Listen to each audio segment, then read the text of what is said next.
Donc bonjour tout le monde, bienvenue. Je suis très content aujourd'hui d'accueillir Nassera Elal. Est-ce que j'ai bien prononcé Nassera? Comme ça. Oui, ok, c'est bon. Bonjour à tout le Super. Donc, monde aussi. je suis vraiment bien, très très content de te recevoir aujourd'hui sur ma chaîne. Puis en fait, t'es une des fantastiques que j'ai sélectionné pour pour ma série. Ça fait que j'étais encore plus content et excité de pouvoir faire ça avec toi, cette entrevue-là. Donc, je vais tout simplement commencer par peut-être te décrire un petit peu d'où tu viens, un petit peu ton environnement familial. D'accord. Bah, déjà, c'est moi. Je dis bonjour à ceux qui regarderont cette vidéo. Et c'est moi qui te remercie pour l'accueil et l'invitation. Je ne sais pas si je suis quelqu'un de fantastique, parce que pour moi, on a tous quelque chose de particulier. On a tous une, une particularité.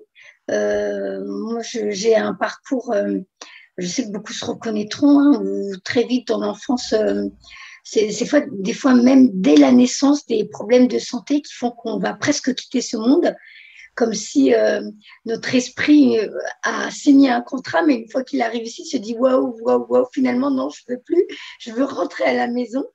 Et très vite, on se sent un petit peu différent des autres. Je pense que les personnes qui regarderont cette vidéo doivent être dans ce schéma-là, cette impression d'être en décalage avec ce monde, d'être en décalage avec les autres.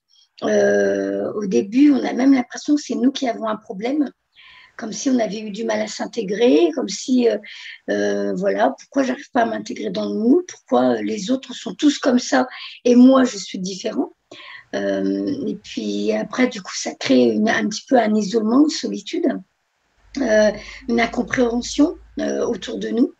Mes parents, surtout mon papa, disaient souvent t'es bizarre, pourquoi t'es pas comme tes frères? En plus, une grande fratrie, hein, quatre filles, quatre garçons. T'es bizarre.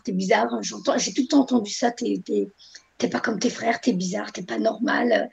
Et alors, j'étais un petit peu ce qu'on appelle le souffre-douleur, hein, parce que je sais pas si tu as que des. Je crois que tu dois avoir aussi des Français dans ceux qui te suivent, mais chez les Canadiens, si je peux expliquer, c'est un petit peu la bête noire dans la famille, l'élément perturbateur, l'élément qui dérange. Grandissant plus dans une famille musulmane, euh, en vrai, mes parents n'étaient pas trop dans l'islam.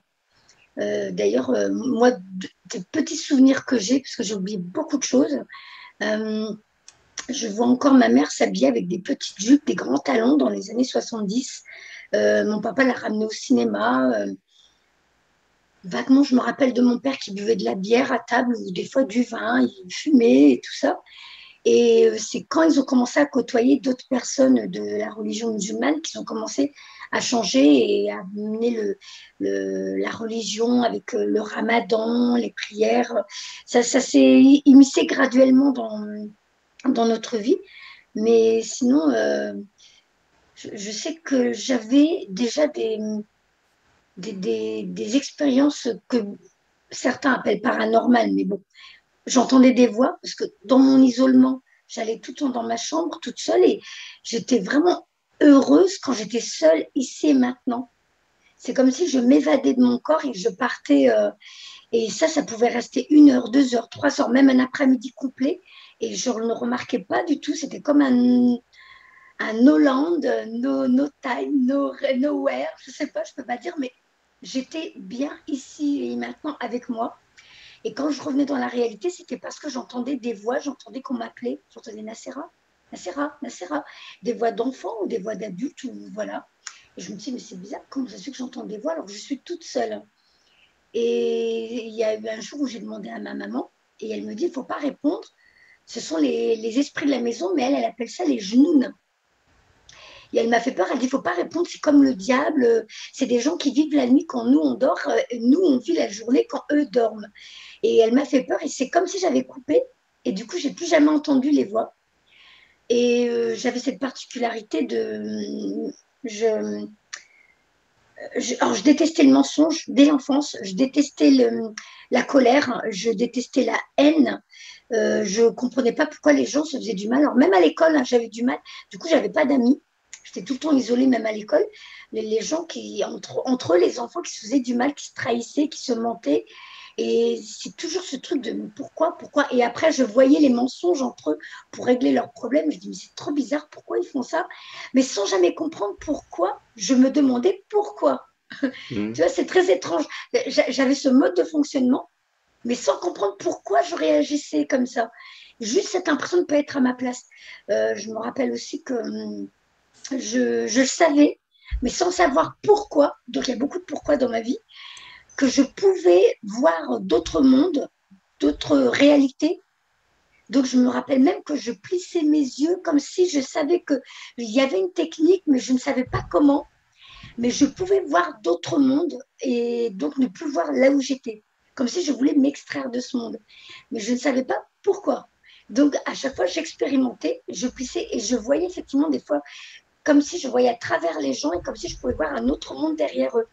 Mais voilà, c'est des petites choses que je faisais dans mon coin sans le dire à personne. Euh, J'avais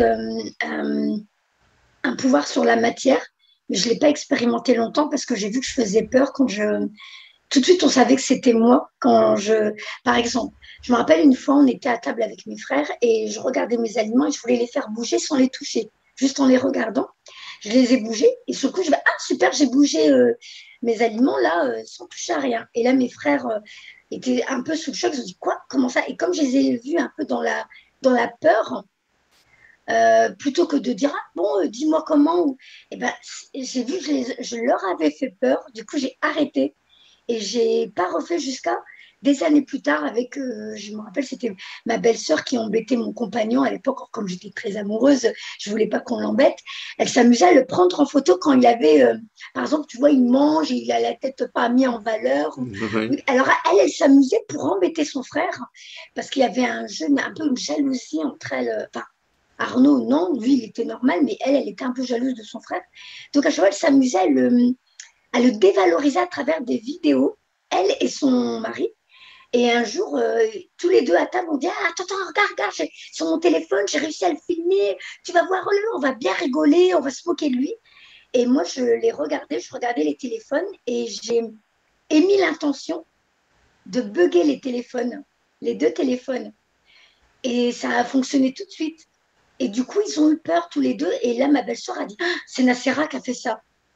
Et là, c'est moi qui ai eu peur parce qu'elle a su que c'était moi et comme il y avait un regard froid, j'ai dit c'était pas normal et j'avais bien vu, hein, j'étais quand même déjà, j'avais même déjà mes 5 enfants, donc j'avais déjà au moins les 49 ans, quelque chose comme ça, parce que là maintenant je suis à mes 52 ans et je me dis oh là là, il y a un truc, leur regard me fait comprendre que c'est pas normal ce que je fais. Donc encore une fois j'ai renfermé ça. La télépathie, je le fais presque facilement, mais c'est comme si je reçois facilement ou je donne facilement, mais sans jamais comprendre l'astuce. Par contre, avec les animaux, j'y arrive aussi. J'ai compris qu'avec les animaux, c'est envoyer une image dans notre tête de ce qu'on attend d'eux ou de ce qu'on veut leur communiquer. Et puis, pareil avec eux. Et puis, tout doucement, des petites bricoles à droite, à gauche. Je ne sais même plus comment énumérer, tellement ça arrivait plus. Beaucoup 2 fois, mais sans être énormément dans ma vie, mais suffisamment pour que je continue à me dire je suis normale. Et toujours en me dévalorisant, en disant c'est moi qui ai un problème, c'est moi qui ne suis pas normale, c'est moi qui suis en retrait dans ce monde et il faut que je change. Sauf que ça m'arrangeait que personne ne veuille être ami avec moi, parce que à chaque fois je disais il faut que je change et après je me rappelais que j'ai pas envie de changer parce que j'aimais pas comment ils se comportaient entre eux. Donc j'étais entre ces deux façons de vivre. Moi, quand je fonctionne comme ça, c'est pas on ne m'aime pas, c'est que je fais peur, ou on me trouve bizarre. Et en même temps, je ne veux pas être comme eux pour être acceptée parce que j'aime pas leur mode de fonctionnement, leur expérience de vie, leur façon de vivre et tout ça. Donc j'ai dû grandir non pas avec le modèle de la société, parce que très vite, la société, je l'ai trouvée très bizarre aussi. Tout me Oui. dérangeait. Ces présidents entre eux qui, soi-disant, quand ils sont en colère l'un contre l'autre, on envoie des êtres humains se battre et s'entretuer. Je dis, je ne comprends pas. En plus, ça fait mal au cœur des pères, des frères, des fils, des maris qui vont mourir pour se battre pour un président ou pour un terrain, un pays qui ne leur appartient pas, parce que ce monde était là avant nous et il sera là après nous. Et donc, enfant, déjà, je me disais, il y a trop de choses autour de moi qui ne fonctionnent pas, qui Mhm. ne sont pas cohérents, qui ne sont pas logiques, qui ne sont pas... mais pas par contre, tu vois, je ne disais pas dans l'amour. J'avais pas encore ça. Parce que comme j'ai pas connu l'amour au sein de ma famille, je n'étais pas encore dans la recherche de l'amour. Je, OK. c'était juste, j'étais dans le rejet. On me rejetait. On ne m'acceptait pas telle que j'étais. J'étais mise de côté à l'école. À l'école, d'ailleurs, j'étais frappée par beaucoup d'enfants. C'était souvent, hein, j'étais encore une fois la bête noire, même à l'école. Les professeurs me punissaient, me frappaient. Les élèves me frappaient. Ils se mettaient à plusieurs et ils trouvaient des jeux pour me faire du mal, pour me torturer. Et à la maison, c'était ma maman qui me frappait et mon grand frère qui, bah, j'ai connu les problèmes d'inceste. Hein. Je crois que beaucoup dans ce milieu-là, on a connu les violences ou physiques ou dans la sexualité ou dans voilà, les clac-clac, comme ça. Donc tout ça pour dire que je n'ai pas connu l'amour et je ne savais pas que je devais chercher l'amour. C'est OK. juste, je comprenais qu'il y avait l'absence de quelque chose, mais tout le temps en ayant l'impression que c'était moi qui étais fautive, que c'était moi qui ne savais pas comment fonctionner. Et d'où je repartais tout le temps en retrait dans un coin, dans ma chambre, pour me retrouver seule avec moi-même. OK. Puis Donc, as-tu réussi à... Comment tu as réussi à traverser ça? Est-ce que t'avais comme en toi déjà la force quoi, de t'isoler, je sais pas, de créer un peu ton propre univers, ou si ça a été difficile de t'identifier euh, à cette période-là? je m'étais toujours pas identifiée. Je me souviens juste être tombée sur la série. Je pense que vous l'avez eue, vous aussi, au Canada, parce qu'elle a fait le tour du monde. C'était La petite maison dans la prairie, la famille Ingalls. Ouais. Rien que d'en reparler, j'ai la chair de poule. C'était ma famille par procuration. C'est comme si, quand je me renfermais sur moi, je devais regarder, donc tous les jours, il y avait la série, et c'était ma petite dose de bonheur. Et c'est là, quand j'ai vu cette famille, le père qui aimait ses enfants, qui aimait sa femme, la femme qui aimait le mari et ses enfants, et c'est là que j'ai commencé à comprendre l'amour, aimer, être aimé et tout ça. Et Dieu, pour eux, leur foi qui faisait qu'ils étaient des belles personnes parce qu'ils avaient foi en quelque chose de puissant, d'immense, voilà, d'invisible. Et voilà. Et avec toutes les souffrances qu'ils expérimentaient, ils ont vécu des choses terribles à chaque fois. Et ils étaient toujours dans la foi, dans l'amour, dans la bienveillance. Et je me disais tout le temps, ils ont oublié de venir me chercher, je suis là. J'étais une gamine, hein, j'étais jeune, mais je disais, ils doivent venir me chercher, c'est ma famille. J'avais l'impression qu'ils étaient ma famille à moi, dans leur mode de fonctionnement. Et puis isolés là dans leur maison, loin de tout, loin de ce qu'on connaissait nous avec ces présidents, ces guerres. Dans le film, bon, il y a eu un moment avec les Indiens, une petite partie de cette série, mais d'ailleurs, même ça, c'est quelque chose qui m'énervait quand je voyais les Américains faire du mal aux Indiens. J'en ai voulu aux Américains. J'ai découvert même quelques années plus tard qu'apparemment j'avais eu, apparemment, sûrement, une incarnation chez les Indiens d'Amérique, les Amérindiens. Et je l'ai découvert ensuite, je me suis reconnue dans le livre de No Eyes, Mary Sommeren. Je ne sais pas si tu connais. Non. C'est un livre, c'est une femme à connaître, c'est une vieille indienne aveugle. Elle a vraiment connu, elle a vraiment existé. Euh, elle, est, elle a rencontré Mary Sommeren et elle lui a demandé d'écrire ce qui allait se passer dans le monde et ce qu'on est en train de vivre en ce moment, présentement. OK. Et le livre s'appelle L'envol du phénix, je crois, quelque chose comme ça. Et c'est pour expliquer que la planète Terre allait bientôt accoucher du phénix, donc de ce nouveau monde, cette nouvelle Terre, avec cette nouvelle façon de vivre, de fonctionner dans l'amour, dans le respect de tout ce qui est vivant autour de nous. Et ce livre-là, je l'ai lu deux, trois fois, j'ai pleuré. Et après, j'ai acheté les autres livres de Mary Sommeren. Donc, le premier, c'était avec No Eyes. Et les autres, je crois que c'est Fantôme en marche. Je m'en souviens plus, il y en a quatre ou cinq que j'ai achetés. Et là, pareil, je me reconnais encore dans cette famille amérindienne. Et tout doucement, je commence à tomber sur des livres et des lectures parce que il fallait que je m'échappe de cette vie, de ce monde. Donc, je tombais que sur des livres avec des histoires vraies. J'aimais pas les trucs romantiques. Il fallait que ce soit vrai. Je voulais connaître. C'est comme si j'avais. Je pense qu'on est beaucoup dans cette façon d'être, à côté psychologique, d'observer l'humain. Et d'ailleurs, Mhm. enfant, je disais déjà observer l'humain. Et des fois, on me faisait la remarque, on dit, pourquoi tu dis des humains? Toi aussi, tu es un humain. Je dis, ah, mais je sais pas, je dis ça comme ça, spontanément, sans réfléchir. Ouais. Et donc, j'adorais observer l'humain. J'aimais les observer dans leur quotidien. Des fois, alors il y en a qui pourraient dire que c'était du voyeurisme. Pour moi, non, parce qu'il y avait toujours de l'amour derrière ce regard, hein, de la compassion. Et donc, j'adorais observer, même par les fenêtres, regarder les gens, comment ils vivaient dans la rue. Je pouvais m'asseoir à une table, à une terrasse et observer les gens. Et ensuite, après, dans les livres. Et c'est vrai qu'une fois, on m'a dit, Nassera, c'est du voyeurisme. Je dis non, non, parce que j'aime apprendre avec eux, parce que surtout dans les livres où tu as le début avec la souffrance, le milieu avec la compréhension et la réparation, et la suite avec la découverte d'un autre soi.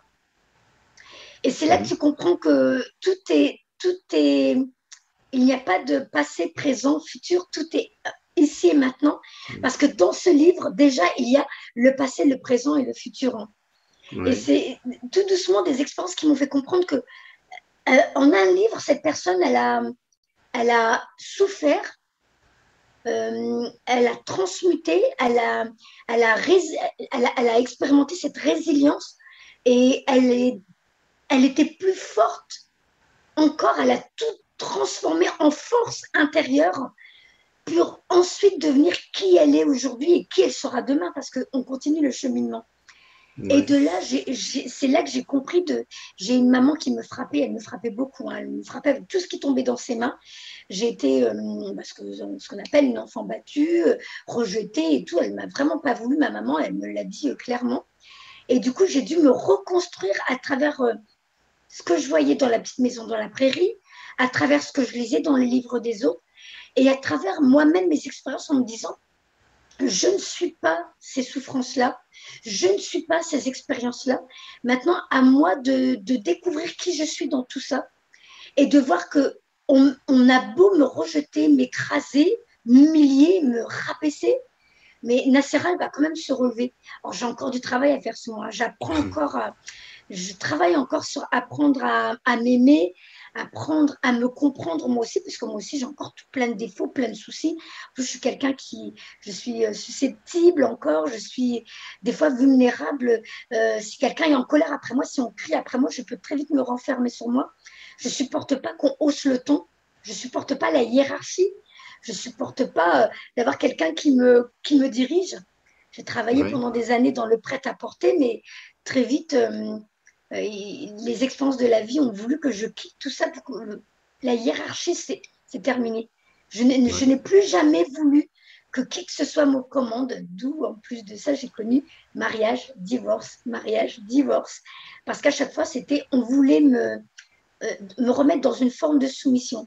D'où le livre que j'écris avec Virginie Tanguay, avec mon titre qui s'appelle De la soumission à ma mission.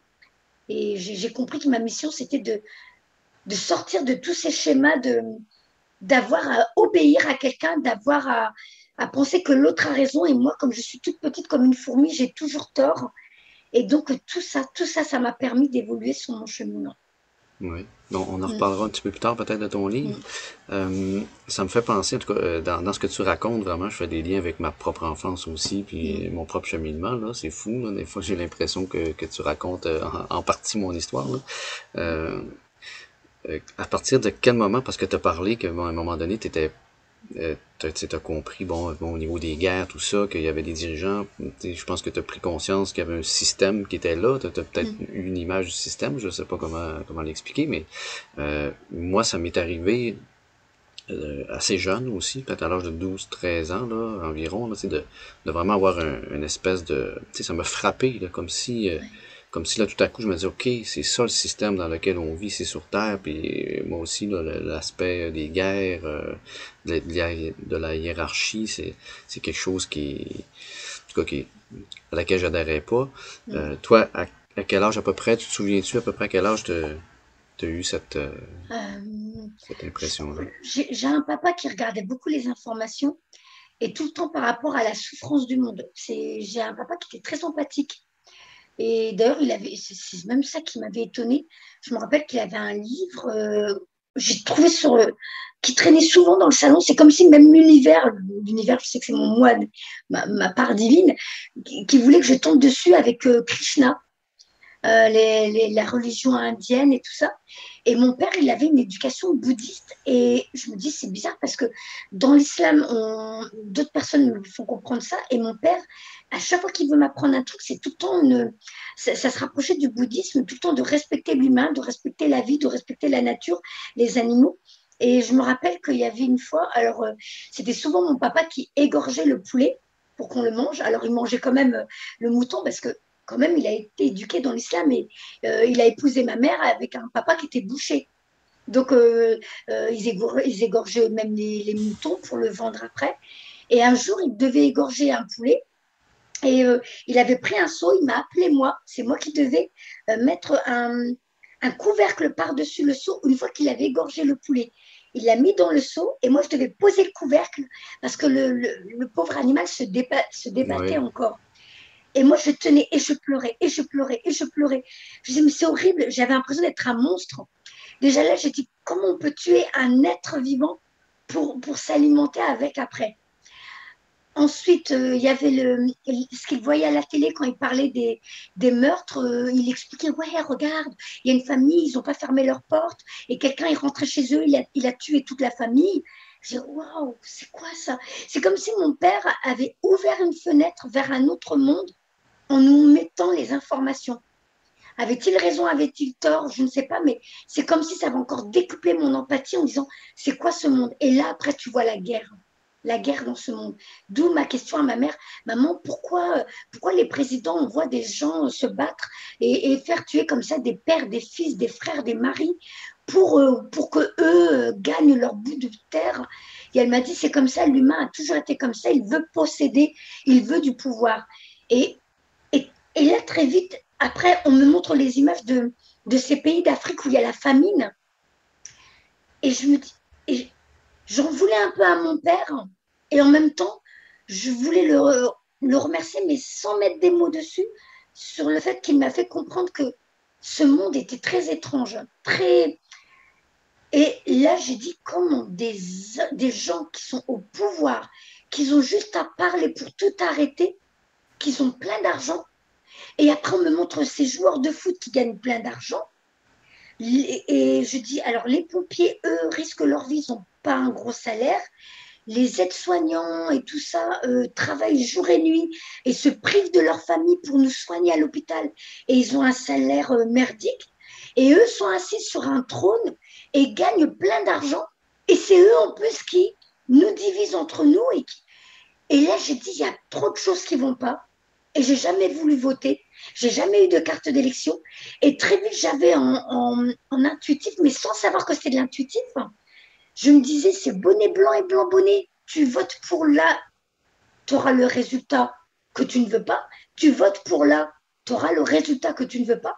Et très vite, j'ai compris que c'était encore au-dessus, que c'était eux, ils n'étaient que des marionnettes. Et donc, je ne suis jamais rentrée dans le système. J'ai jamais voulu. D'ailleurs, très tard, tu vois, par exemple, quand j'étais enceinte de mon premier enfant, j'ai divorcé, puis le papa est mort, d'ailleurs, très rapidement d'une maladie. Et j'avais le droit aux allocations. Je ne sais pas comment, si vous avez ça chez vous. Oui. Donc, une maman seule avec un enfant, j'avais le droit aux allocations familiales, parce que j'étais maman seule avec un enfant. Et ben, pour te dire, tellement je ne m'intéressais pas à ce qu'il y a dans le système, c'est une assistante sociale qui m'a rencontrée.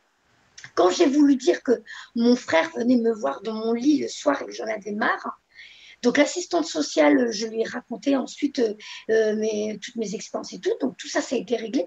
Et quelques temps plus tard, elle m'a rencontrée dans la rue enceinte. Elle s'était rappelée de moi.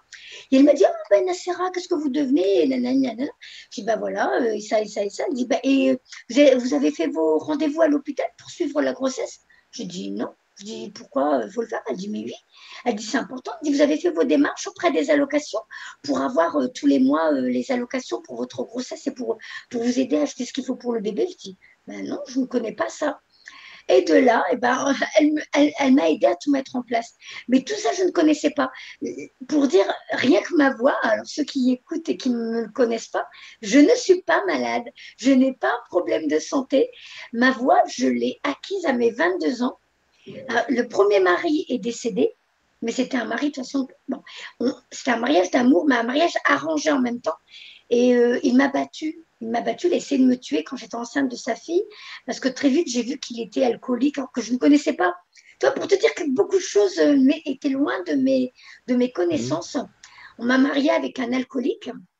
Et de là, bah, comme il était souvent ivre, et bah, devant moi, il draguait des fois ma mère, il draguait des copines, il faisait des trucs. Bon, bah, j'ai pas envie de salir sa mémoire parce qu'il est parti depuis presque 30 ans et je veux respecter, mais c'était quelqu'un de très abîmé par la vie. Et en entrant dans ma vie, il a commencé à me faire vivre des choses pas agréables. Et quand j'ai dit que je voulais divorcer, il m'a dit, puisque tu veux me quitter, aucun autre homme ne t'aura, donc je dois te tuer.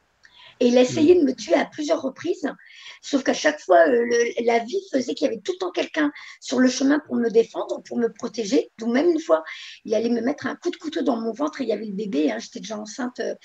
Et c'est un ami à mon frère qui est venu devant moi, qui a pris le coup de couteau sur le flanc, sur le côté.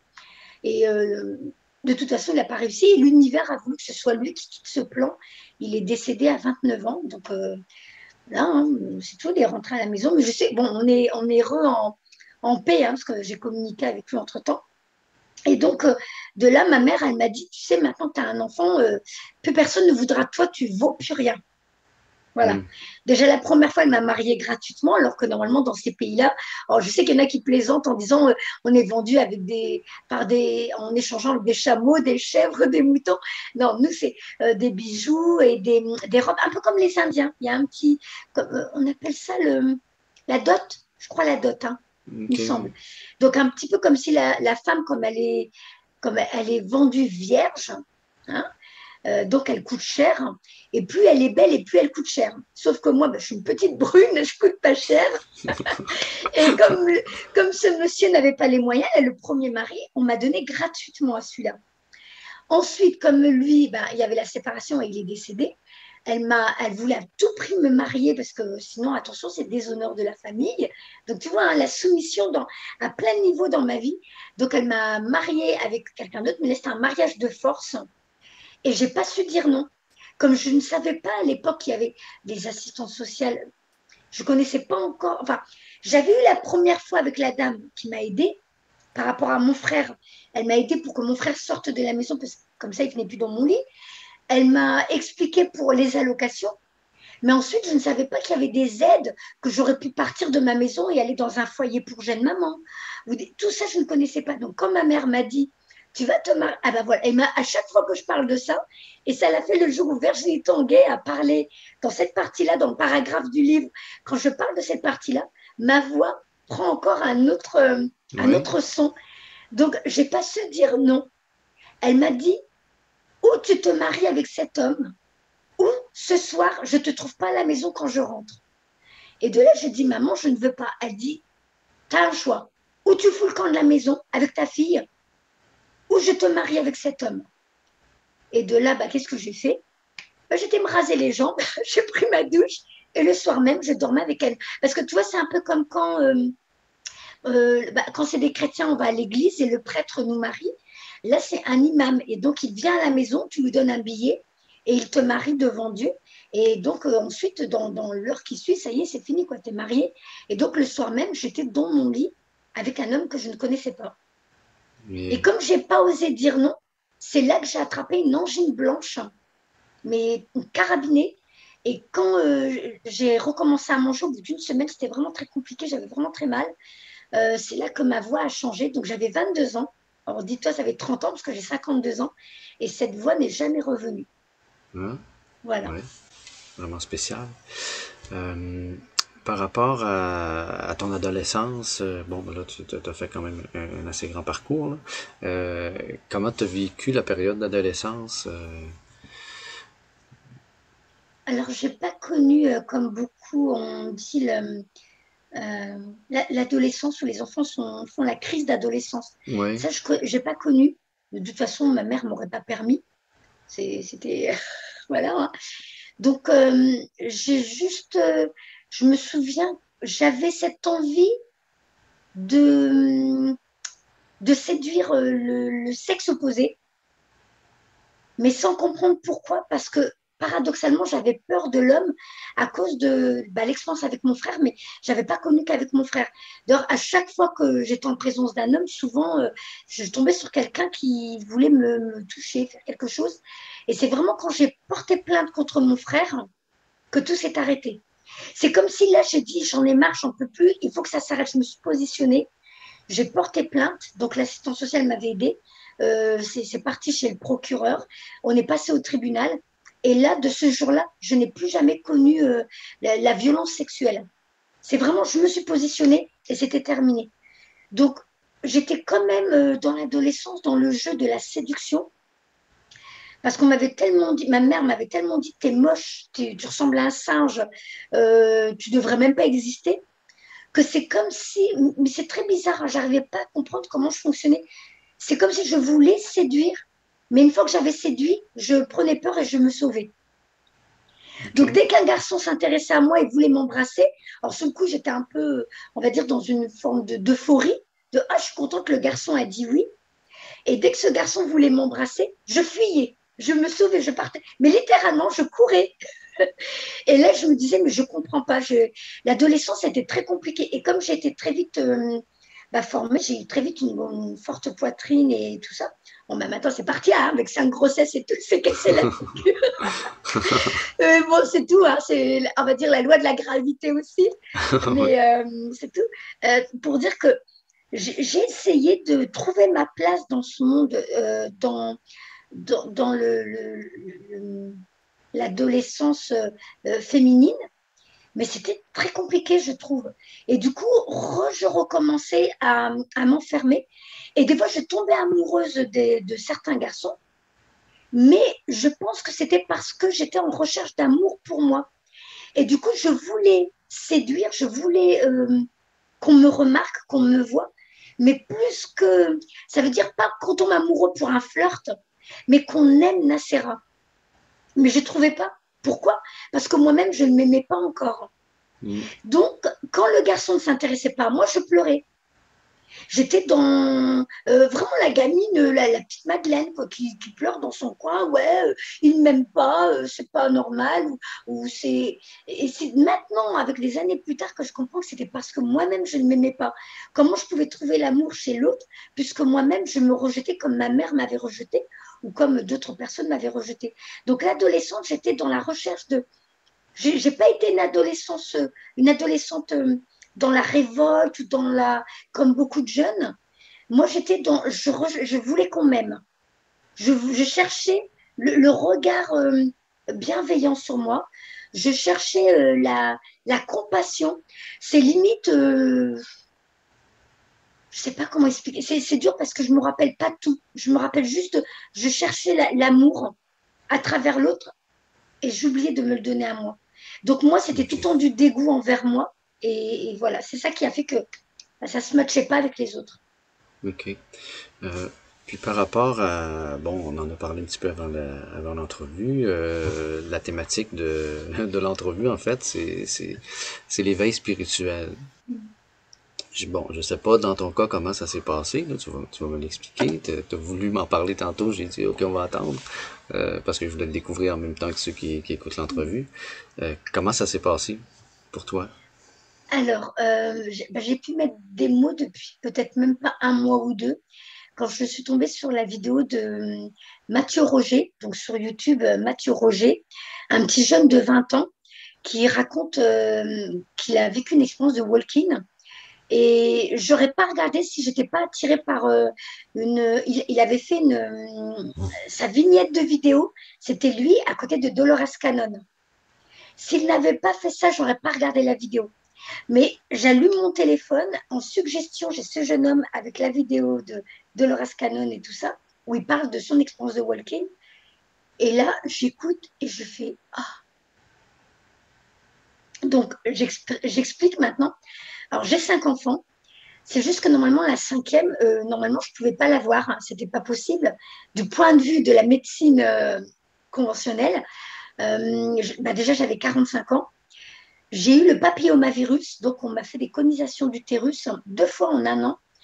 Donc des gens m'ont dit, même avec ça, c'était compliqué d'avoir un enfant. J'avais mes 45 ans. Et en plus, on m'avait mis dans mes trompes des implants. Ça fait des petites tiges qu'on rentre dans les trompes. Ça s'appelle essure. Et ce sont des tiges en métal qui se dilatent sur 3 mois. Et une fois qu'ils se dilatent, ils bloquent l'accès aux spermatozoïdes. Du coup, on ne peut plus tomber enceinte. Donc, j'avais eu le papillomavirus, donc 2 conisations d'utérus, les implants Essure et 45 ans. Et on me dit, voilà, Madame Hélène, maintenant, vous ne pouvez plus tomber enceinte. Vous avez 4 enfants, c'est déjà bien, patati et patata. Eh bien là, le mois d'après, donc je ne prends pas la pilule, le mois d'après, je tombe enceinte. Très vite, on s'inquiète pour moi. Vous avez 45 ans, là, là, c'est peut-être une grossesse intra-utérine, je ne sais pas comment il dit, je ne connais pas tous ces termes-là. Ou c'est peut-être un œuf blanc, ou je ne sais pas quoi, je ne sais pas quoi. Donc, le jour où j'ai appris, très vite, on m'a envoyé faire une échographie pour voir s'il fallait vite me faire un curetage, je ne sais pas comment ils appellent tout ça. Tout ça, je ne connais pas, je n'ai pas l'habitude avec tous ces termes. Et de là, ils ont dit, bah non, tout est normal, le bébé est bien au bon endroit. Et ce qui était rigolo, c'est que quand ils ont fait l'échographie, elle a sorti la photo et ça faisait un smiley qui sourit avec un clin d'œil. Tu vois les images de fond, alors qu'en vrai, une échographie, tu comprends rien, c'est du noir et blanc. Ça fait un peu comme, comment on appelle ça, là, les diapositives, là, un peu dans les années avant qu'on fasse comme les photos maintenant. Oui, les Donc, négatifs. comme les négatifs, voilà. Mais là, c'était flagrant. Mais la dame qui a fait l'échographie, et bon, donc mon ex, le papa, donc Arnaud à l'époque, on regarde, mais vraiment, ça faisait le cercle du smiley avec un œil ouvert, un œil fermé, le clin d'œil et le sourire. Et là, je dis, bah, écoutez, je garde le bébé. C'est qu'il y a une raison. Je garde ce bébé, une grossesse très, très difficile. Et la nuit qui précède l'accouchement, je me rappelle que Arnaud travaillait, puisqu'il est infirmier de bloc opératoire. Il avait une astreinte, donc il avait travaillé toute la journée déjà, et en plus toute la nuit.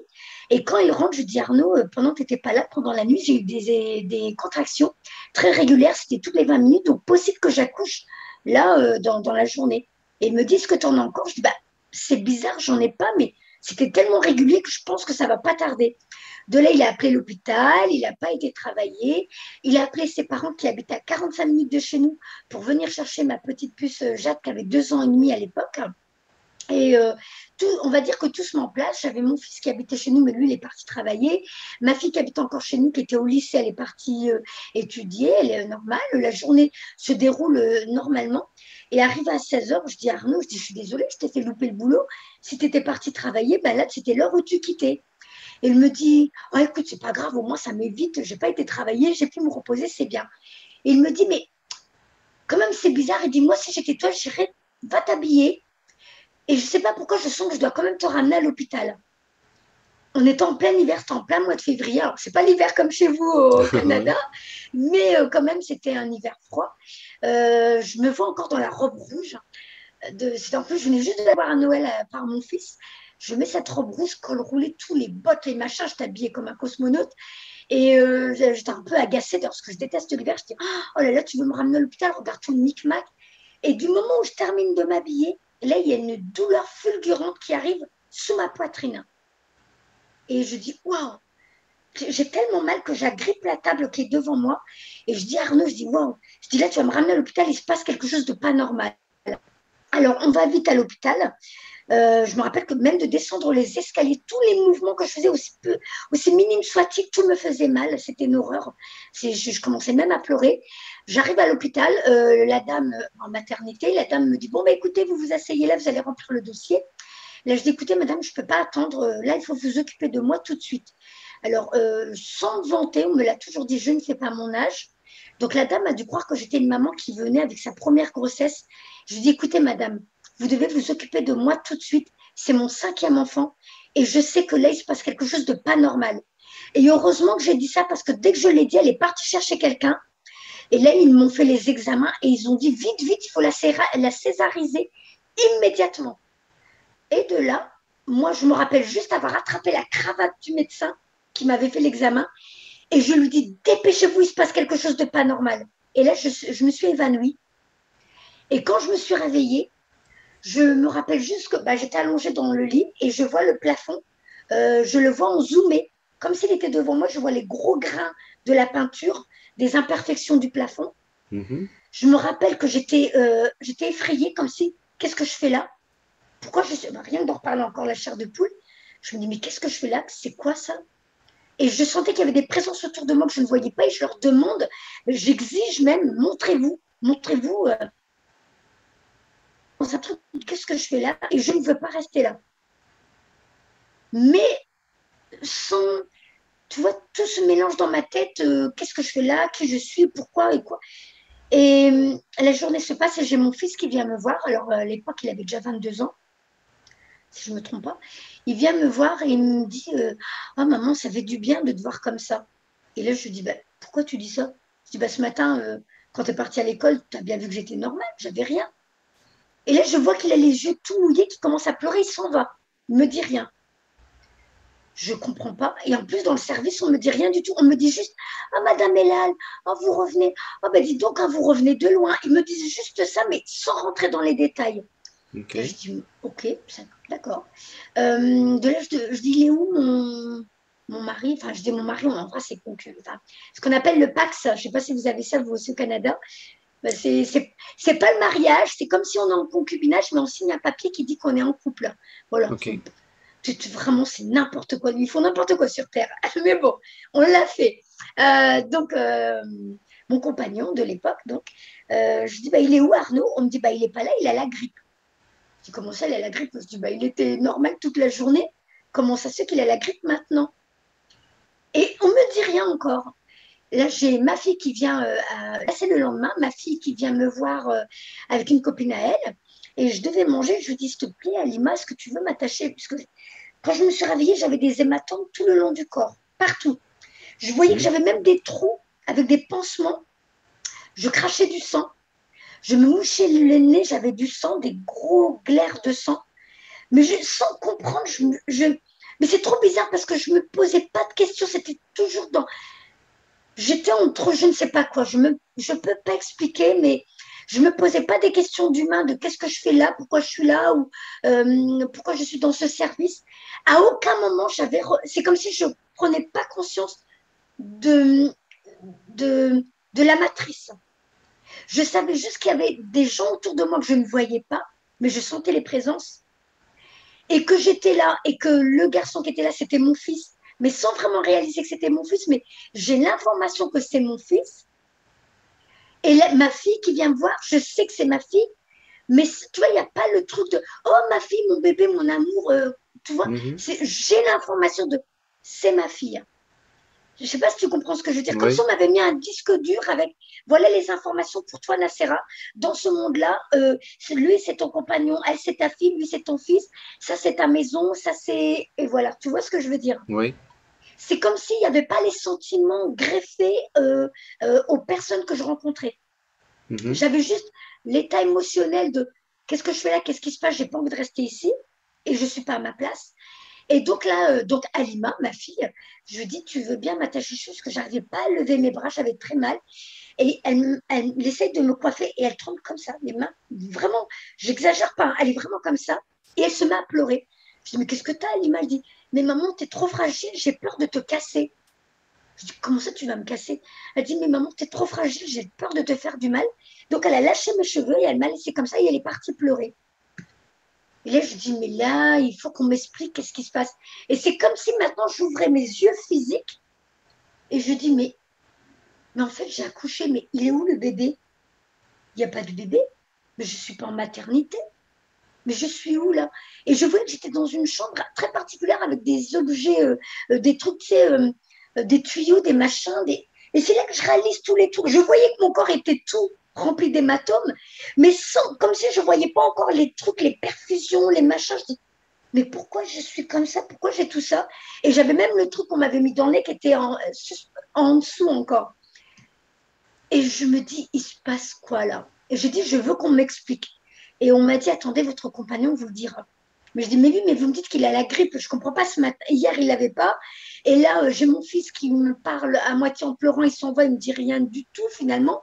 Et ma fille qui a peur de me casser. Je dis, je veux qu'on m'explique qu'est-ce qui se passe. Et là, c'est moi qui décide, parce que personne ne me parle. J'appelle Arnaud. Et je dis, Arnaud, il faut que tu me dises de ce qui se passe. Bon, là, Arnaud se met à pleurer au téléphone. Il me dit, Nacera, bah, tu viens de loin. Il y a encore juste un jour avant, dans la nuit, on nous a téléphoné et on nous a dit de venir te dire adieu, tu allais mourir. Bah, normalement, tu étais morte. Mhm. Donc, il m'a dit, tu étais intubée, tu étais dans un espèce de coma, pas un vrai coma, je ne sais plus comment il m'expliquait, parce que ça remonte à il y a 7 ans. Hein, Mhm. lui, il connaissait les termes, parce que, bon, comme je te dis, il est infirmier bloc opératoire. Et il me dit, ben là, tu te réveilles, ça fait 5 jours que tu n'es plus avec nous. Mhm. Je dis, quoi? Il m'envoie une photo où on me voit avec le bébé dans les bras. Je dis, mais à quel moment j'ai porté le bébé là? Je dis, c'est qui ce bébé? Elle me dit, ben, c'est ta fille, c'est Sarah, tu as accouché d'une petite fille. Je dis, mais je me rappelle de rien, mais à quel moment tu es venue, tu m'as pris en photo? Il me dit, Benacera, tu venais et très vite, il se passait un truc, tu avais des complications et tu repartais. Et tu revenais et tu repartais. Et pendant 5 jours, et la cinquième nuit, ils ont appelé toute la famille, ils ont dit venez lui dire adieu parce qu'elle ne va pas finir la nuit, elle va partir. Donc là, ils ont appelé mes enfants et tout le monde était à mon chevet pour me dire, rien que d'en parler encore. Mhm. Et là, je me dis, mais c'est trop bizarre parce que moi, je ne me rappelle de rien. Je n'ai aucun souvenir du le bébé que j'ai porté et qu'on m'a pris en photo, que mes enfants sont venus me dire adieu, mais de toute façon, j'étais intubée et tout, j'étais dans un autre état. Et il paraît qu'en plus, on a même interdit à mes enfants de pleurer. On leur a dit non, non, vous ne pleurez pas, vous devez être fort, vous venez, vous lui dites adieu et vous partez. Et moi, je dis, mais je me rappelle de rien. Ils disent, bah, ils expliquent ça, c'est la science cartésienne, tout ça. Ils disent, mais écoutez, le cerveau humain, quand il a subi des choses, il préfère effacer de sa mémoire et tout. Sauf que moi, là, je dis, écoutez, bah, le soir, quand je me retrouve toute seule, parce qu'Arnaud n'a pas su vraiment m'expliquer, il m'a juste dit ça. Il a dit, je ne peux même plus t'expliquer tellement c'était très éprouvant pour nous. Parce qu'un jour, on nous appelle, on nous dit, tu vas bien. Et un jour, on nous appelle, on dit, elle va mourir. Elle va bien, elle va mourir, elle va bien, elle va mourir. Et ensuite, venez lui dire adieu. Cette fois, ça y est, on sait qu'elle va mourir. Et lui, de son côté, il a dit qu'il a senti ma présence dans la chambre. Il a dit, ça fait comme si tu étais passé comme un courant d'air. Et j'ai senti ton parfum. Et il dit là, j'ai éclaté en sanglots parce que j'ai compris, parce qu'il avait vu les expériences de EMI et Mhm. les médiums qui disent que des fois, les défunts peuvent nous laisser leur odeur, on sent leur odeur pour nous faire comprendre je suis là. Et lui, il a dit ça y est, j'ai compris qu'il était venu me dire au revoir. Et donc, quand j'ai raccroché avec lui, j'ai dit bon, là, il faut qu'on m'explique qu'est-ce qui se passe. Et encore une fois, je parle, je ne sais pas avec qui, mais je sais que je parle à quelqu'un. Et on me dit, non, on me dit rien. On me montre, je vois mon corps comme un vase, un peu comme un vase, lui, comme un récipient. Je me rappelle vaguement de ça. Et je vois une silhouette blanche qui sort et une silhouette blanche qui rentre. Et on me fait comprendre quelqu'un qui a pris la place. Donc, comme juste avant cette grossesse, dans l'année 2012, j'avais commencé à tomber, parce que je travaillais, je suis tombée enceinte quand j'ai rencontré Arnaud, donc on s'est mis ensemble, je suis tombée enceinte, j'ai eu une grossesse déjà fatiguée à mes 42 ans, j'ai vite arrêté de travailler, et comme j'étais à la maison, je prenais le temps de faire des choses pour moi, je prenais plaisir à faire des choses pour moi, et là je tombais sur une émission qui s'appelait Bob vous dit la vérité, ou Bob vous dit toute la vérité. Et là, c'était une émission où il y avait des médiums qui parlaient, des gens qui disaient avoir vu des vaisseaux spatiaux, des trucs comme ça. Et tout doucement, je me dis, hein, quoi, les extraterrestres, ça existe? Comment ça? Quoi, les médiums, il y en a vraiment, c'est pas que dans les films. Et tout doucement, je regardais tous les soirs ces émissions et je commençais à m'acheter des livres sur tous ces domaines-là, des médiums qui racontent leur histoire. Je dis, ah bon, c'est intéressant tout ça. Et cette expérience que j'ai expérimentée donc avec la petite à mes 45 ans où j'ai failli mourir, c'est comme si je réintégrais toutes ces informations, mais comme si c'était plus maintenant j'y crois, c'est maintenant je sais que c'est vrai. C'est là que j'ai réalisé qu'il y avait deux Nacera différentes. Maintenant, avec les années qui ont passé, d'où la séparation avec Arnaud, il me dit Nacera, alors on est toujours dans le respect mutuel tous les deux, on s'aime énormément, mais en amitié. l'un pour l'autre. J'ai vraiment, j'aimerais pas qu'il arrive quoi que ce soit au père de mes deux filles. Hein. Il y a vraiment énormément de respect. D'ailleurs, j'habite encore avec lui alors que j'ai dit je lui laisse la maison, mais le temps que je trouve une autre maison, on continue, on rigole ensemble, on sort moins avec les filles ensemble. Disons que lui va faire des sorties avec elle tout seul et moi des sorties avec elle toute seule pour habituer tout doucement les filles pour quand il y aura ma maison, elles s'habituent à papa, voilà, maman, voilà. Et tout ça pour dire que lui m'a dit, Nacera, tu as changé, tu n'es plus du tout la Nacera que j'ai connue, tu es une autre personne depuis que tu as failli mourir à l'accouchement de Sarah. Et ma fille qui s'est occupée de moi, là, avec l'élastique, là, Alima, Oui. me dit, elle m'a dit ça, les deux m'ont dit ça dans la même semaine, dans l'espace de 2-3 jours. Hein. Elle me dit, maman, tu sais, j'ai pas osé te le dire, j'ai pas envie de te faire mal au cœur, mais elle dit, il faut que je te le dise parce que ça me travaille trop et là, je vais prendre le courage. J'ai l'impression que tu n'es plus ma mère. Et de là, je dis, comment ça? Elle me dit, depuis que tu as accouché de Sarah, tu es une autre personne. Et de là, je lui dis, bah, maintenant que tu me dis ça, je vais pouvoir te dire toute la vérité parce que je ne vous ai jamais rien dit. Quand j'étais à l'hôpital, je suis restée 8 jours en réanimation, 8 jours en maternité. Donc ça, ils le savent. Je lui explique que quand j'ai failli mourir, on m'a montré qu'il y a une silhouette. Donc, comme un fragment d'âme, un fragment de... Parce que tu vois, je n'ai pas tous les mots. Je ne suis pas comme les autres médiums qui ont les mots exacts et tout. Moi, je suis comme un enfant, je vis les choses. Je ne suis pas dans le mental à vouloir décortiquer, chercher les mots qui vont avec ça et ça et ça. Je sais qu'on m'a montré comme un récipient avec une forme humanoïde qui était donc cette enveloppe charnelle, donc cette incarnation, cet avatar. Et on me montre que de cet avatar, il y a une silhouette blanche qui s'en va, donc un fragment d'âme, je pense, et une autre partie qui rentre. Et donc, à partir de là, une autre personne, avec maintenant, je ne dis pas que j'étais sûre de moi, mais tout doucement, j'apprenais à utiliser mes capacités. Je me sentais appelée à faire des formations, appelée à aller vers des gens qui communiquent leur savoir et tout ça par rapport au monde subtil, par rapport aux soins, par rapport... Et donc, j'ai eu l'idée de faire magnétiser un citron. Je l'ai gardé d'ailleurs, qui était devenu tout sec et tout ça. Je commence à faire du magnétisme sur mon compagnon à l'époque et sur mes enfants. Et à chaque fois, c'était dans l'intuitif. Et ensuite, quand je prenais un rendez-vous avec un médium, il me disait, tu dois faire ça. Et je dis, bah, ça y est, je l'ai fait. Tu dois arrêter de lire, d'aller dans la théorie, de commencer la pratique. Je dis, bah, ça y est, je l'ai fait. Et là, je commençais à remarquer qu'à chaque fois que j'allais voir un médium pour avoir des informations sur moi, il me donnait des renseignements sur ce que j'avais déjà fait. Et là, je dis, mais c'est trop bizarre. Et là, je commençais à avoir la télépathie qui s'accentuait, je sais pas, je me rappelle une fois une dame, j'avais vendu une combinaison bébé et elle vient à la maison parce que c'était une annonce sur Le Bon Coin. Alors, Le Bon Coin, ça veut dire les gens du coin qui répondent à ton annonce et qui viennent acheter en main propre. Donc la dame, elle vient m'acheter la combinaison et au moment où elle me tend l'argent, elle me dit, mais je vous ai déjà vu, vous.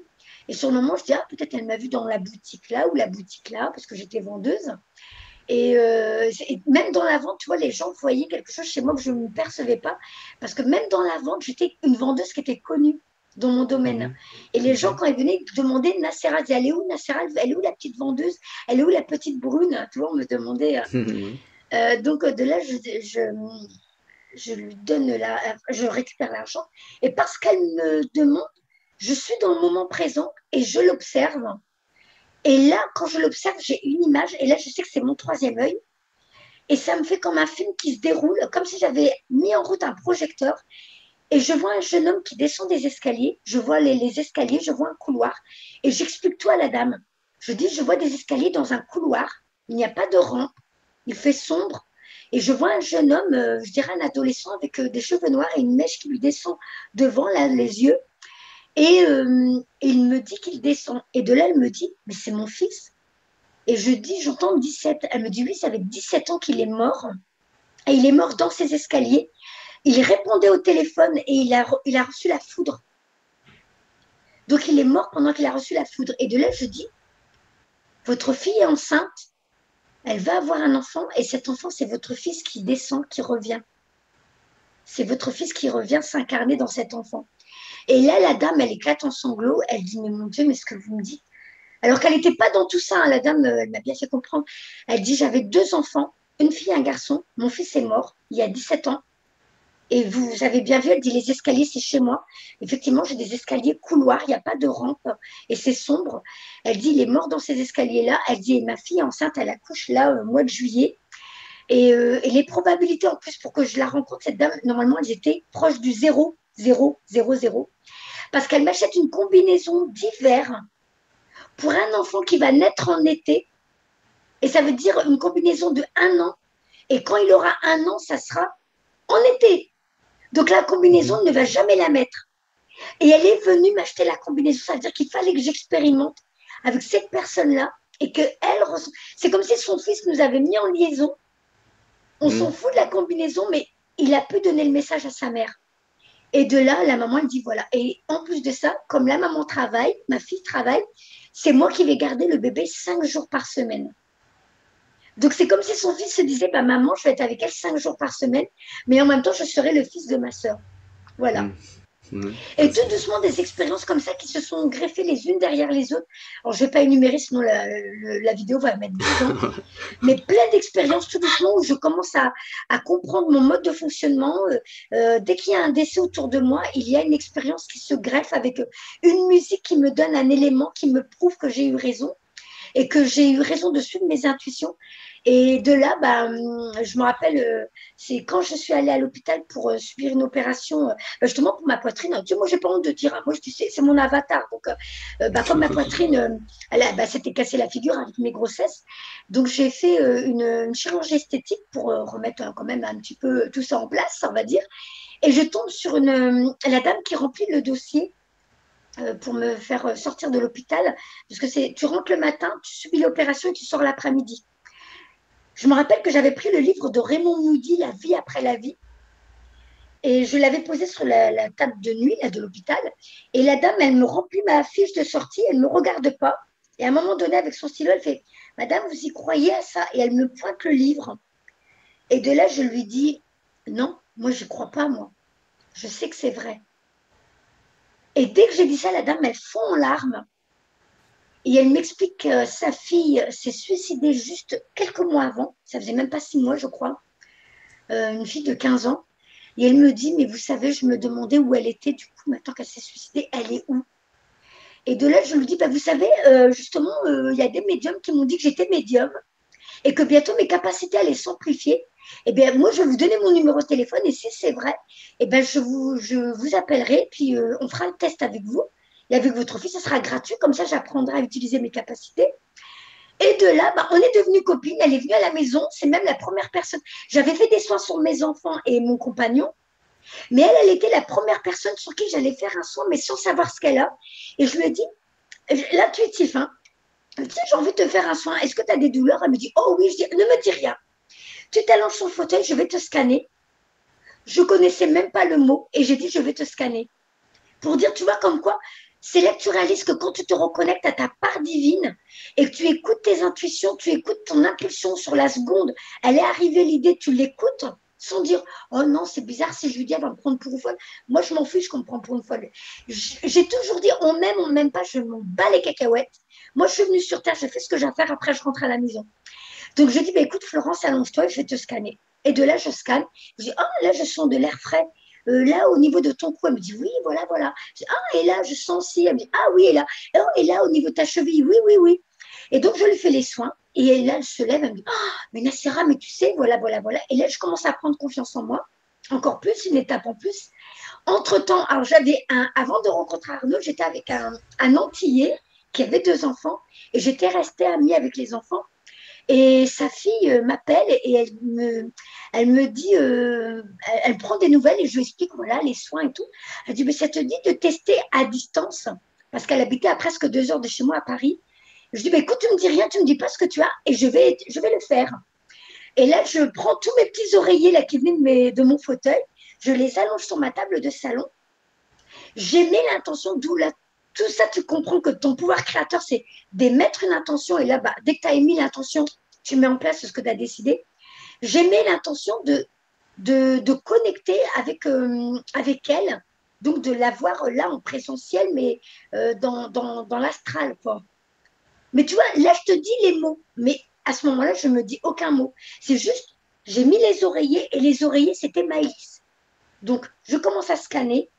Et là, je sens, je me rappelle, c'était son avant-bras droit. Et je sentais qu'elle avait des. Ça grattait, ça piquait, ça démangeait. Je fais le soin. Je la rappelle 20 minutes plus tard, je lui explique.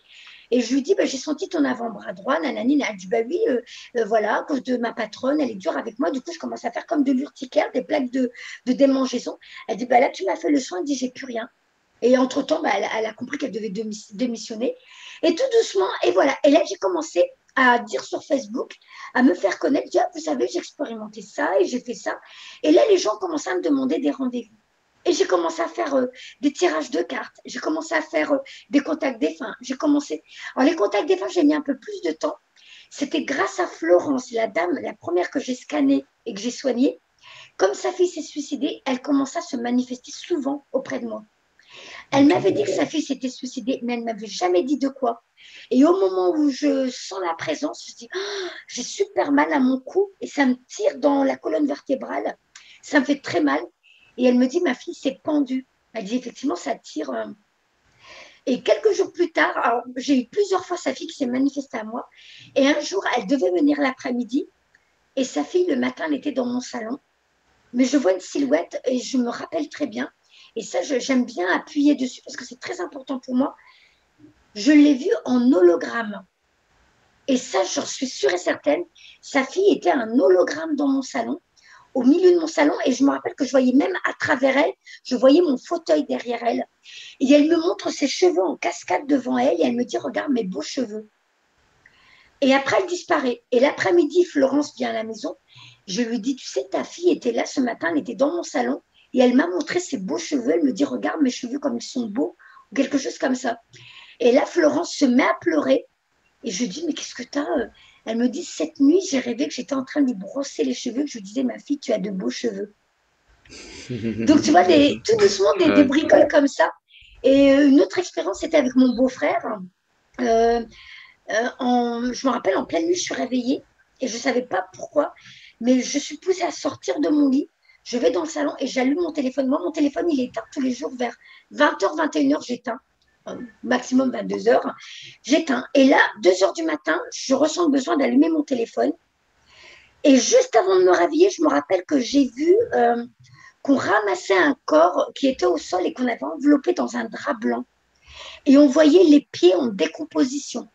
Je me rappelle que de ça. J'allume mon téléphone et je vois mon beau-frère qui m'avait envoyé un message qui me dit, il me l'a envoyé à 2 heures du matin.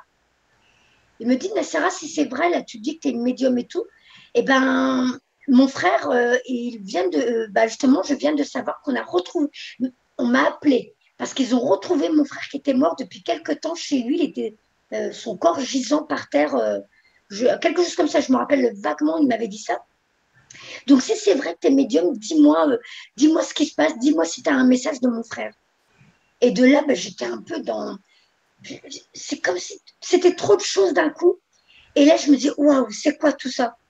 Et je devais remettre en ordre dans ma tête. Et là, j'ai dit, comment je vais faire maintenant pour prendre des contacts avec les défunts, mais dans ma décision à moi. Parce que là, c'était 3 expériences différentes, mais des défunts qui étaient venus vers moi. Maintenant, je veux voir comment moi, je peux me connecter à eux.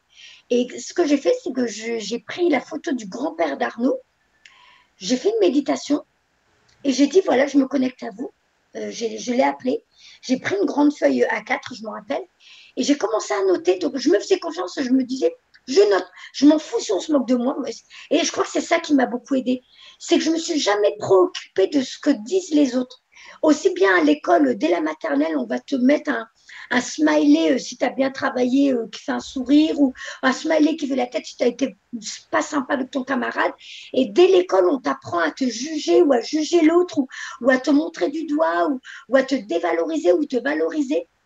Moi, je ne suis jamais rentrée dans tout ça. C'est tu m'aimes pas, dégage. Point barre. Jusqu'à maintenant, je suis dans l'amour, mais si j'aime pas, au revoir. C'est comme ça. Je perds pas mon temps avec les gens que ça se mâche pas, ça se mâche pas. Donc, j'ai rempli la fiche avec tout ce que je ressentais corporellement, sensitivement, tout ça, tous les mots qui venaient dans ma tête, les phrases, les idées, tout. J'ai tout noté, j'ai rempli la feuille. j'ai donné à Arnaud. Arnaud me dit certaines choses, il les a reconnues. Et d'autres, il me dit, ben non, parce que tu sais, j'avais 7 ans. Donc, je ne me rappelle pas. J'avais 7 ans quand mon grand-père est mort et je ne sais pas tout de lui. Et quand le week-end est venu, mon beau-père et ma belle-mère sont venus. Donc, c'était le papa de mon beau-père. Et là, je leur ai dit tout ce qui était écrit sur ma feuille. Et là, ma belle-mère, elle a commencé à pleurer. Et elle a dit, Nassera, vous ne pouviez pas savoir tout ça.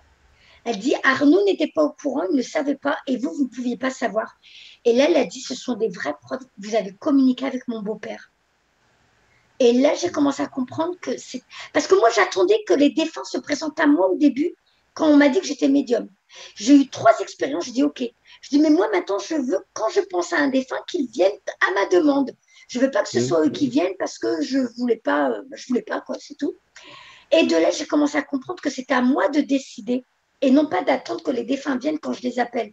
Parce que le temps passé, ça venait pas. Sauf ces 3 expériences, je te dis, ça, c'était pas à ma demande, ça.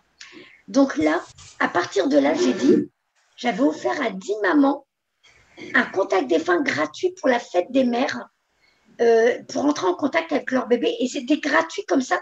C'était comme si je faisais ma formation gratuite. Donc, j'ai appris à communiquer avec des défunts, mais à ma demande et avec leur acceptation à eux. Et là, à partir de là, j'ai laissé mon cheminement se mettre en place tout doucement. Donc, je ne suis plus jamais retournée travailler. J'ai demandé une rupture conventionnelle qui m'a été acceptée alors que je travaillais dans une boutique où ils n'avaient jamais accepté les ruptures conventionnelles. Donc là, ils ont accepté. Ils m'ont donné presque 3 000 euros. J'ai acheté encore des jeux de cartes. J'ai acheté une table de massage. Et là, je me suis mise à mon compte. Et ma nouvelle vie s'est mise en place. Donc, j'ai vraiment tout raccourci, hein, parce que sinon, je te dis, c'est très long.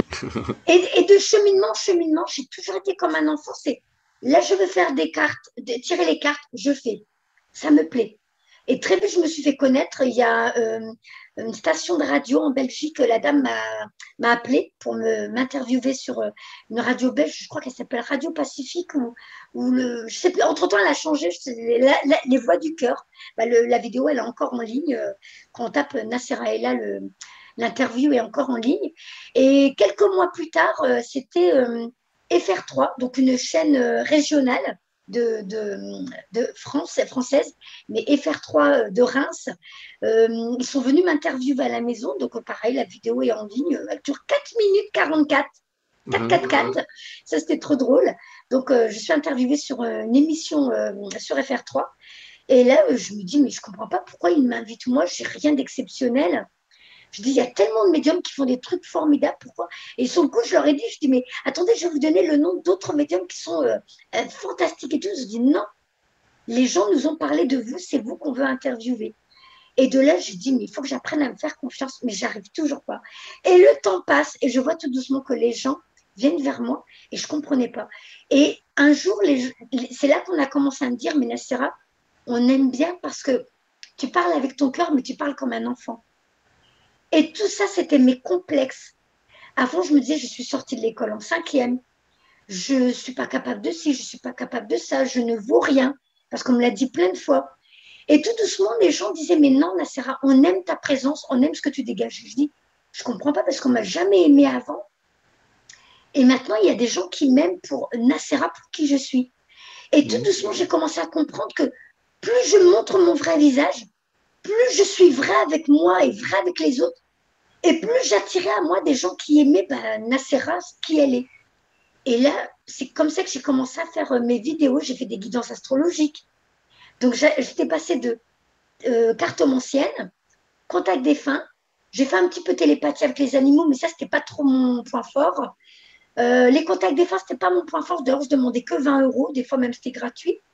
Et ensuite, j'ai fait ma première séance d'hypnose. Et là, je suis tombée sur Jérémy Frison. Je crois que ça s'appelle Jérémy Frison. Et ça, c'était en 2019. Et je me rappelle que pendant ma séance d'hypnose, on m'a dit que je venais de Sirius. Je ne connaissais pas du tout ça. On m'a expliqué que j'étais venue sur Terre pour aider. Bon, voilà, je ne rentre pas dans les détails, mais comme beaucoup d'entre vous, ceux qui suivent ces vidéos comme toi, comme voilà, ces gens qui nous regardent et qui regardent nos vidéos, on fait partie de ces vagues de volontaires. Nous sommes venus avec notre personnalité, avec notre vrai moi, le vrai je suis, qu'on laisse rayonner notre vraie personnalité. eh bien, en étant nous, dans le métier qui nous convient, qu'on soit boulanger, plombier, architecte, en étant nous, en étant notre vrai nous, eh bien, on attire à nous des gens et on les aide à apprendre à se connaître parce qu'on leur permet à eux aussi d'être vrais en fin de compte, parce qu'on leur donne l'exemple de quand je suis vrai, je crée ma vie est merveilleuse. Et tout doucement, tout ça m'a amené à... J'ai fait ensuite le soin, la formation hypnose régressive, et je passe d'une chose à une autre. Mais comme un enfant, j'ai essayé ça, après je m'ennuie. J'ai essayé ça, après je m'ennuie. J'ai essayé ça, après je m'ennuie. Et maintenant, il n'y a plus rien qui... Tout ça, j'ai tout laissé tomber, donc ce n'est pas la peine de venir me contacter. Je ne fais plus aucune consultation. Et maintenant, j'ai décidé de faire des vibra-conférences. Alors, comme moi, je suis beaucoup dans l'humour, c'est vrai que sur ma chaîne, on dit tout le temps, elle nous fait rire, elle nous fait rire, elle nous fait rire. Et c'est vrai que des médiums m'avaient déjà dit que j'étais venue avec un bagage d'humour. Et pour relier les gens, en plus, je fais beaucoup de vidéos où j'aide les gens à se relier les uns aux autres. Donc, j'ai aidé, j'ai créé des réseaux, donc aider. Et même ça, j'ai l'impression que c'est un peu l'ego qui parle. C'est en étant moi, parce que j'aimais inviter des gens comme toi, je t'avais invité parce que j'aime beaucoup ta lumière, j'aime beaucoup ce que tu dégages. Et ben, j'invite des gens parce que je me dis, oh, j'aime bien ce qu'il dit, oh, j'aime bien ce qu'il fait, oh, j'aime bien sa vibration. Eh bien, je pourrais te téléphoner et parler juste toi et moi, cœur à cœur. Mais c'est comme si je gardais ça pour moi toute seule. Donc de là, depuis des années, j'invite des gens sur ma chaîne en me disant, j'ai découvert une pépite, et bien maintenant je vais partager, je vais faire un live pour faire découvrir aux autres et regarder, cette personne, elle est intéressante. Si vous aussi, vous voulez un rendez-vous avec elle, allez-y, parce que regardez comme elle est intéressante, comme elle est lumineuse. Et c'est comme ça que j'ai commencé à faire ça, et en même temps en m'amusant. Et des fois, je faisais des tirages pour parler de ce qui se passait dans le monde. Mais très vite, on m'a dit qu'il fallait que j'arrête. Je ne dois plus m'occuper de ce qui se passe dans la 3D. On doit laisser la 3D s'écrouler. Et on m'a envoyé en flash l'histoire de Sodome et Gomorre, avec l'histoire de cette famille qui avait quitté la ville, qui était en perdition, où il y avait la luxure, où il y avait l'argent, le pouvoir qui avait détruit cette humanité. Et donc la colère de Dieu qui vient détruire cette ville avec je ne sais plus si c'était des météorites ou je ne sais pas quoi. Et on dit à cette famille de partir à l'aube. Et surtout, quand vous partez, ne vous retournez pas. Et là, à ce moment-là, dans l'histoire, il y a la femme, elle entend les cris, les pleurs de ces gens qui meurent sous la colère de Dieu. C'est comme ça que c'est expliqué dans la Bible. Eh bien, elle se retourne et elle se transforme en statue de sel. Et moi, quand je faisais mes tirages de cartes et je m'intéressais il y avait Nana, la formation autrement, il y avait les décodeurs, il y avait Antoine de l'Alliance humaine, il y avait Alexis Cosette ou Cosette, je ne me rappelle jamais comment il s'appelle. Oui, Cosette. Voilà, et à force de regarder tous ces trucs, je crois Émilie Paul, je crois. Amélie Paul, eh ben, j'ai compris qu'on me faisait comprendre, arrête de regarder ce qui se passe là, arrête tes tirages de cartes, arrête d'aller à la chasse aux informations, parce qu'on reste la tête dans le passé. Cette 3D, elle s'écroule, cette matrice, elle s'écroule, et j'avais des douleurs pendant 4 mois et demi dans mon corps, au niveau de mes hanches et de mes cuisses. Et là, j'ai dit, ok, j'ai compris, j'arrête de m'occuper de ça, parce que mon corps était en train de se pétrifier au niveau de mes hanches et mes cuisses. J'ai tout arrêté du jour au lendemain, j'ai tout quitté, je me suis désinscrite de là, tout, j'ai tout arrêté. Et en l'espace d'une semaine, toutes les douleurs avaient disparu. Et là, depuis, maintenant, je fais des tirages de cartes. De temps en temps, quand ils me donnent l'appel, quand il y a un message important à faire, je fais des tirages de cartes, mais pour monter le taux vibratoire, et des tirages de cartes pour faire des guidances, pour aider les gens à se donner la priorité et à se relier les uns aux autres, pour se regrouper, pour créer des lieux de rencontre et être dans l'amour, dans la joie. Et d'où maintenant, je fais des soirées où il y a on partage des repas, tout le monde fait quelque chose à manger dans des grandes salles. On mange, on chante, on danse, on s'amuse, on s'échange nos numéros de téléphone, on se donne des rendez-vous dans des lieux, des forêts, des bois, à la mer ou dans des... Voilà. On crée des nouveaux réseaux du monde de demain. Et depuis que je fais ça, je suis heureuse. Et donc, j'ai décidé maintenant de faire des vibra-conférences, mais un peu dans un style, un peu dans l'humour. Ça veut dire utiliser mes expériences de vie pour aider les gens à comprendre comment moi, j'ai transformé ma vie. Maintenant, depuis 20 ans, ma vie, elle est formidable, même 22 ans, parce que c'est depuis 1999 que j'ai changé beaucoup de choses, que j'ai divorcé, que j'ai quitté l'islam, que j'ai coupé avec les parents, j'ai coupé avec tous ceux qui m'interdisaient ou m'empêchaient d'être moi. J'ai coupé avec tout ça et d'où maintenant, dès que quelque chose ou quelqu'un m'empêche d'être moi, tout ce qui est désagréable, tout ce qui est rébarbatif et tout ça, je le sors de ma vie et je n'expérimente que ce qui m'amuse, qu'est-ce qui me met en joie. Et du coup, j'ai une vie qui est tout le temps, tout le temps, tout le temps, tout le temps Ouais. formidable. Ouais. Voilà. Ah, c'est super. Et puis en fait, ce que tu dis là, justement, que là, on est vraiment rendu à une étape où c'est la reconstruction. Hein. On est en train de créer ça, je le sens moi aussi. C'est des personnes que je suivais, quelques-uns que tu as mentionnés. Puis je suis rendu exactement à la même place. Là. Je me dis, là, c'est le temps qu'on commence à créer le monde de demain. Puis Voilà. on sent que cette transition-là est enclenchée. Hein. En tout cas, moi, Voilà. je le ressens. Là. Puis c'est drôle hein, parce que dernièrement, je voyais des images de la Saint-Jean-Baptiste. Je sais pas si tu connais, mais au Québec, c'est comme la fête du Québec. Je connais. Ça arrive tout le temps le 24 juin, là. C'est la fête des Ouais. Québécois. Puis cette année, sur les plaines d'Abraham à Québec, habituellement, il y a des centaines de milliers de personnes. Puis, je dirais des centaines de milliers, en tout cas plusieurs milliers de personnes, peut-être 75-80 000 personnes si j'invente rien. Là. Puis là, cette année, il y avait vraiment pas beaucoup de personnes. Puis même le premier ministre qui s'est présenté pour faire une allocution s'est fait huer. Puis c'est vraiment, on dirait que là, Mm. les gens en ont Mm. marre de cet Ben ancien voilà. système-là. Fait que Mm.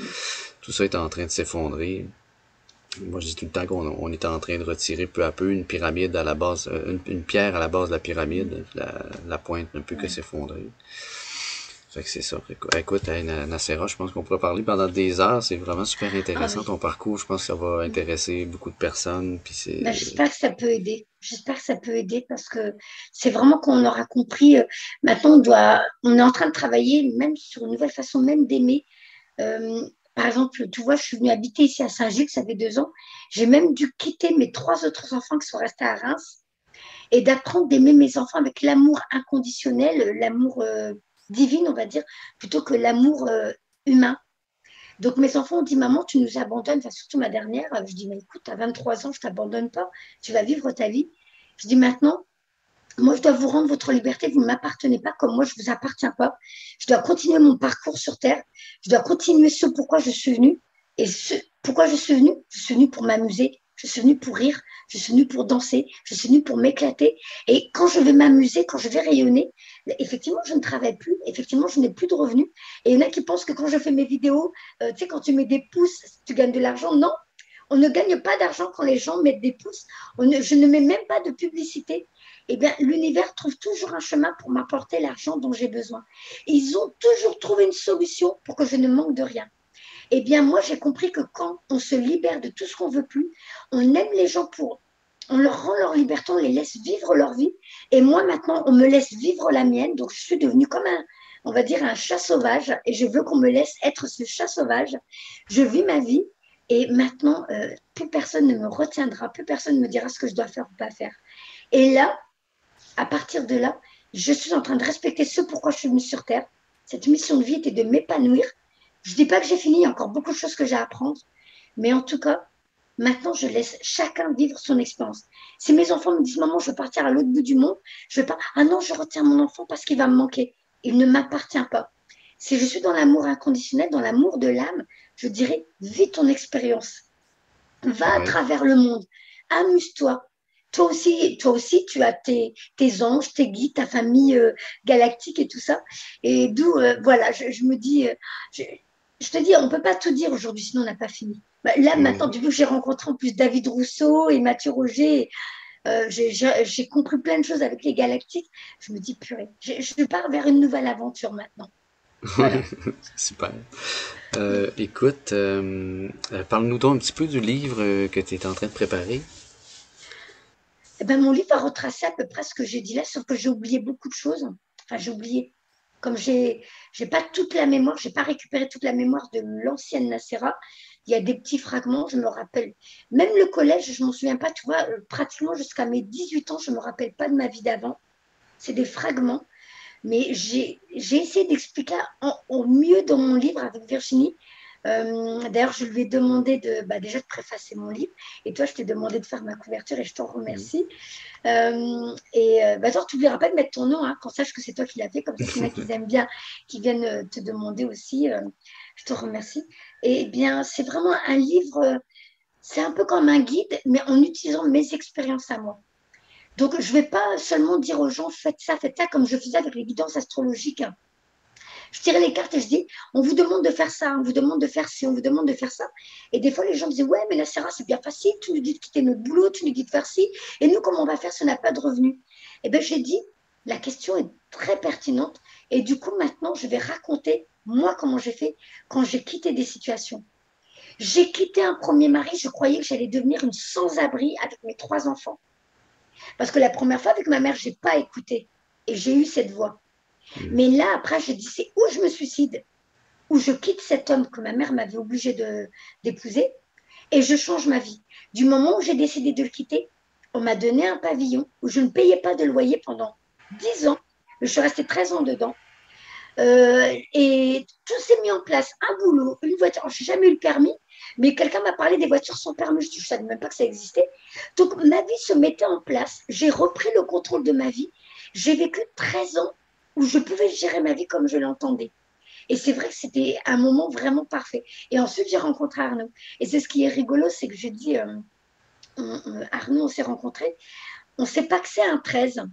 On est resté 13 ans ensemble. On est venu habiter ici, dans cette maison, au 13. Et on a signé pour ne plus être paxés ensemble, cette séparation, le 13. Et le 13, c'est une mort pour une renaissance. Donc, ce livre va permettre normalement à beaucoup de se reconnaître, mais de comprendre que quand on saute dans le vide et on ne sait pas ce qu'il y a derrière, mais on se choisit, on se dit, je mérite une meilleure vie, je n'ai pas à vivre ça, je n'ai pas à subir ça. C'est ça qui est mis en avant. Et Virginie, je lui ai demandé de par mes récits, parce que tu vois, on a fait un peu comme nous aujourd'hui là sur Zoom, on enregistrait notre rendez-vous du jour, et ensuite elle réécoutait la vidéo et elle tapait, elle écrivait mon livre. Et donc je lui ai demandé de mettre ses impressions à elle à chaque fois qu'on allait débuter un chapitre, pour que les gens comprennent que voilà, mon cheminement à moi, c'est le cheminement de beaucoup. Peut-être que certains n'ont pas compris qu'ils avaient déjà expérimenté leur force intérieure, mais ils n'ont pas remarqué, ils n'ont pas compris. Et c'est juste leur rappeler que tu as vu, à un moment donné dans ta vie, tu as décidé de te choisir, mais tu t'en rappelles plus. Et là maintenant, il va falloir que tu t'en rappelles parce que tu vis quelque chose qui ne te convient plus. Et c'est à toi de décider de sauter dans le vide et de te rappeler que l'univers sera toujours là pour te rattraper parce que tu es l'univers. Dès que tu changes ta fréquence et que tu dis, je décide d'être dans la joie, dans l'amour, mais surtout de m'apporter cette joie et cet amour à moi, je change ma fréquence, je change ma matrice, je change ma vie. Et l'univers met tout en place. Et c'est vrai qu'en ce moment, de décider de quitter mon boulot, de quitter mon compagnon, de quitter la maison, je saute dans le vide, je ne sais pas où je vais et je n'ai pas peur parce que je sais que l'univers, donc moi, ma supraconscience, qui émet une intention et qui crée une réalité, parce que nous créons chacun notre réalité, va me créer ma nouvelle réalité qui va dans la fréquence dans laquelle je suis maintenant. D'où, depuis des années, ma vie est géniale, mais à chaque fois, je passe une étape et je dis, ça c'était sympa, maintenant j'en veux plus.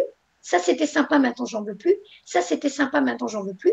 Donc, comme me le dit Arnaud, il me dit, tu es instable. Je dis, tu peux dire que je suis instable. Il me dit, tu es un chat sauvage. Tu peux dire que je suis un chat sauvage. Moi, j'ai envie de dire, j'écoute mon âme qui m'a envoyé sur Terre pour s'éclater. Et mon âme, elle ne m'a pas envoyé sur Terre pour être dans la même maison, avec mes enfants, agglutinés les uns aux autres, avec le même métier jusqu'à la fin de ma vie. Sinon, mon âme, elle va s'éteindre. J'ai envie de... Ce monde est immense, il a plein de choses à nous offrir. Pourquoi on reste là à faire la même chose du début à la fin? Voilà. Ah, c'est C'est ce que vraiment super. j'explique. Ça va être le mot de la fin, je pense. Ça finit bien l'entrevue.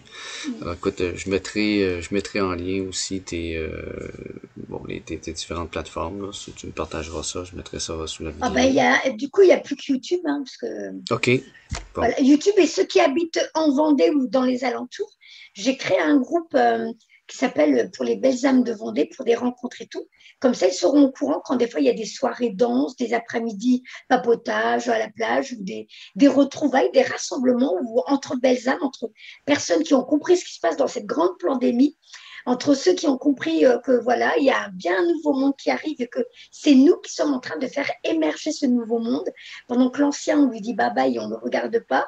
Voilà, on ne regarde pas dans le rétro, on laisse le passé au passé. Et nous, maintenant, d'où vous verrez que vous avez beaucoup de pertes de mémoire, hein, parce qu'ils ne veulent même plus la mémoire qu'on reste à ce. C'est fini. Maintenant, c'est ici et maintenant. On nous pousse à Mm, être dans le présent. Donc, voilà. vraiment. Bon, ben, écoute, je te remercie beaucoup, Nacera, pour ce beau moment-là. Puis je te dis, bon, écoute, à bientôt. Nous, Mais on va avec un sûrement grand plaisir, se Stécie. reparler bientôt. Mm. Oui, parce que Alors, toi, tu as sorti un livre, donc peut-être que je t'inviterai aussi pour que tu parles de ton livre sur oui, ma ben, chaîne. avec Ouais. plaisir. Mm. Bon, ben, super. Merci. Je Bye. t'en prie. Je te fais tout plein de bisous. Je dis au revoir à tout le monde et merci à vous. Et prenez bien soin de vous.